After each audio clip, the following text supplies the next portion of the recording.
all my life, holding on forever, reaching out.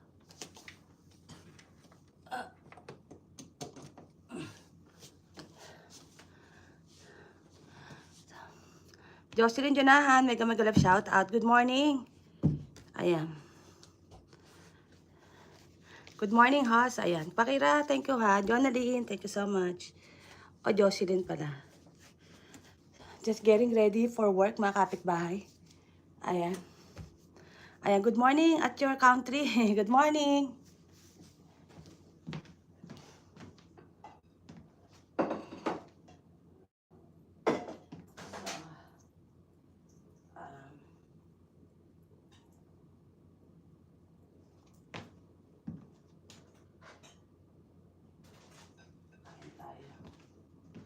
Kain tayo ng breakfast.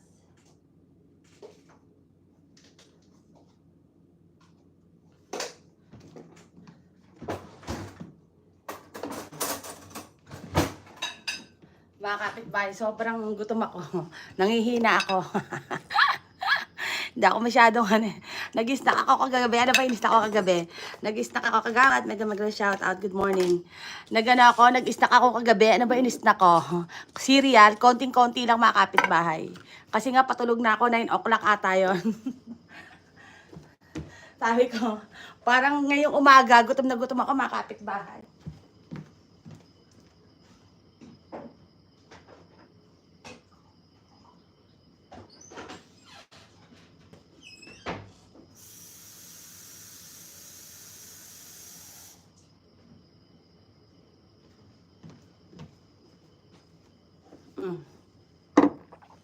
Parang feeling ko sa suot ko para ako magsisimba.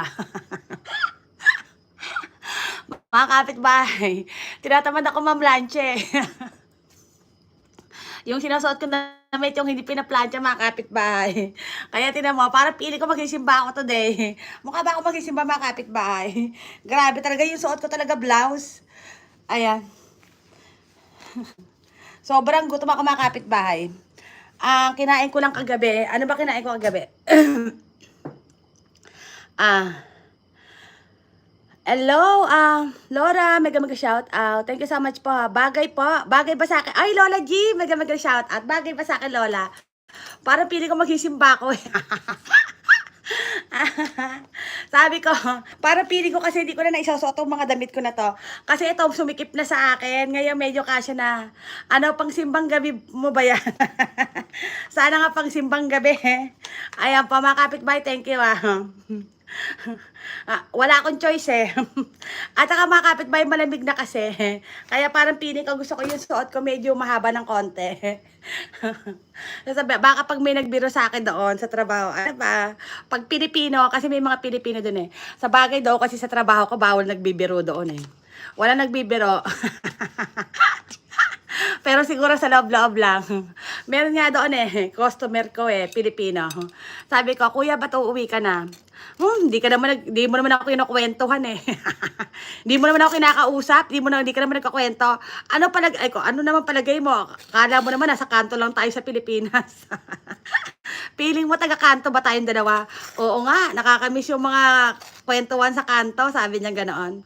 Kuya, pasensya ka na, nagtatrabaho ako Tapos pag nagsasalita ka pa, English. Sabi sa akin, pag nagsasalita ka pa, kuya, wala, English naman. Pati ka kasi magtagalog. Sabi ko, kuya, nakakaya doon sa mga kasama ko English Baka sabi, pinag-uusapan natin sila. Ayan, tinamad ka na naman. Oo, kasi kapagod na ako lagi kagawad, nag-exercise ako Paggabi, I spend, in my room, probably, 2 hours. I spend 2 hours sa, sa exercise room ko. So, tawag dito, wala lang, nakakawili lang, masaya lang, kasi may music ako May music ako, tapos stretch ako doon, di ba? Pa-exercise. So, nakaka-happy talaga.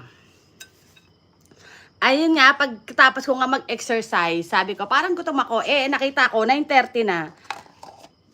Sabi ko, 9:30 na? Sabi ko gano'n. Hindi na ako kain. Pero nag-snack talaga ako kasi pag hindi ako nag-snack,